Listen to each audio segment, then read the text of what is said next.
malapit na po yung State of the Nation address ng Pangulo, no? From your perspective, ano ba yung gusto niyo madinig? Ano ba yung mga dapat sabihin dito ng Pangulo?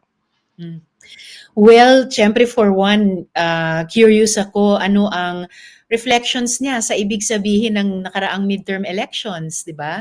Anong ibig sabihin niyan para sa direksyon ng ating bansa at anong pananaw niya bilang presidente sa dapat maging papel ng iba't ibang aktor sa ating lipunan as we go forward. Isa pa, I'm concerned to hear what he has to say about yung resulta nung katatapos niyang pagbisita sa US at yung bunga nung sinasabing naging negosasyon tungkol dun sa tariffs. May ilang buwan na rin na mula nung inanunsyo ni US President Trump yung kanyang surprise or sa iba shocking na tariffs packages, kung ano ba yung magiging posisyon ng Philippine government dyan.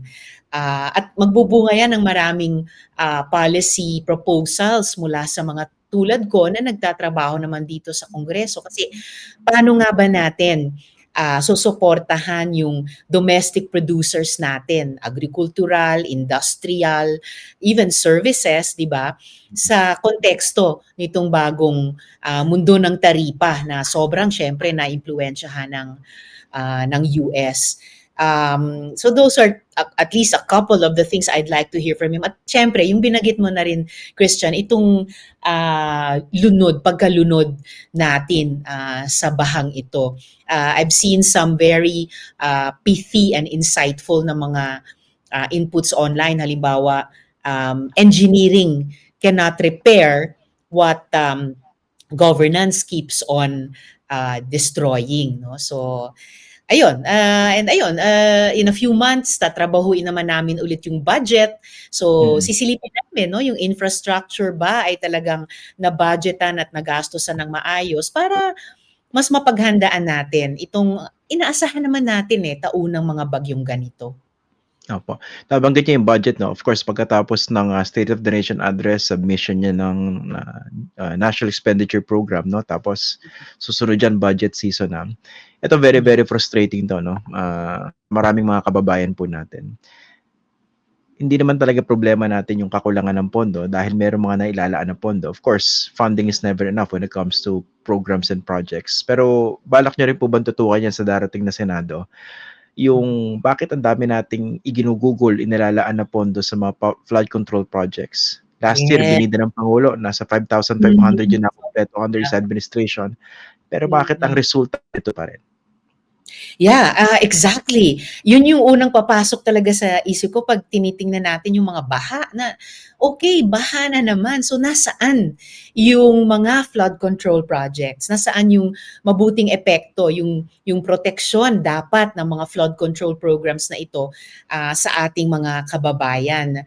So, importanteng usapin yan ng legislation dahil budget making and taon-taon, yun yung isang tungkulin namin sa buong Kongreso. Siyasatin, halimbawa sa COA reports, talaga bang ginastos ng maayos yung mga flood control items sa budget at paano namin wawastuhin sa susunod na taon. And by exercising our power of oversight as well, siguruhin na yung ginagastos para sa flood control di umano ay talagang makakontrol sa mga floods sa susunod na taon. Paano po ba ino-audit yan? No? Kasi kunwari naglalagay sila ng mga flood control projects, supposedly naka-itemize. Pero minsan magdududa kayo dahil parang bakit exact yung mga numbers, no? Wala man lang butal.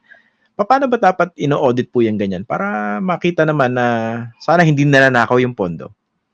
Well, ang first line of defense dyan talaga yung Commission on Audit. Kaya napakahalaga ng mga audit reports nila sa amin at any time of the year actually, pero particular tuwing budget debates.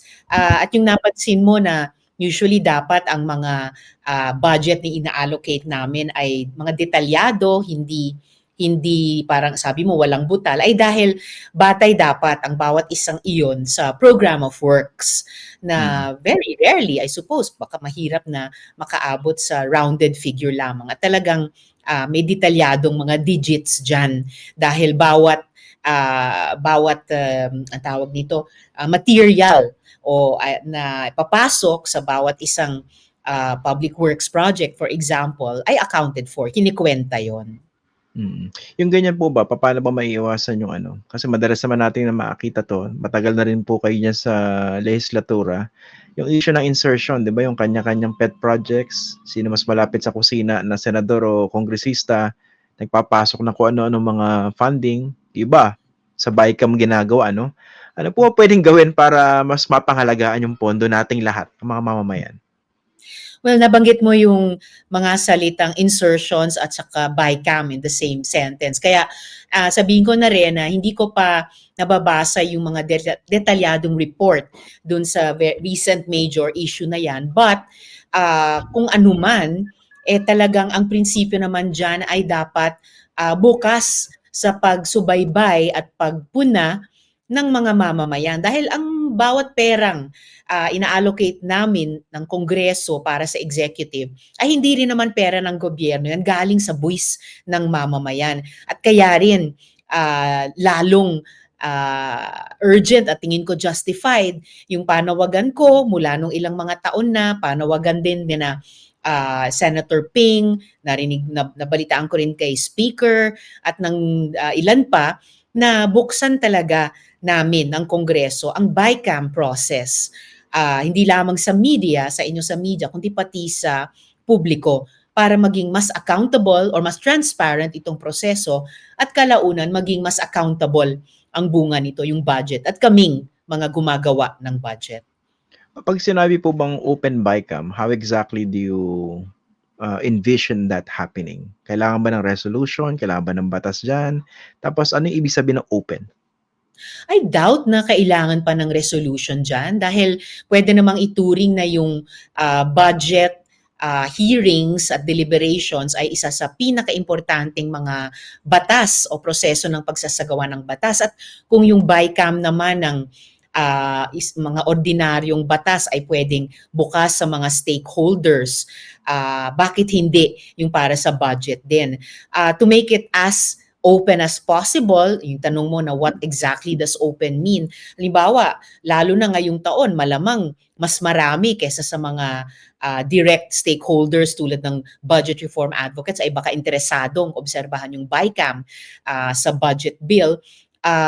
Who knows, baka I'm thinking aloud here, posible bang pwedeng online, no, ma-live stream itong BICAM na ito para maobserbahan at ng ating mga kababayan.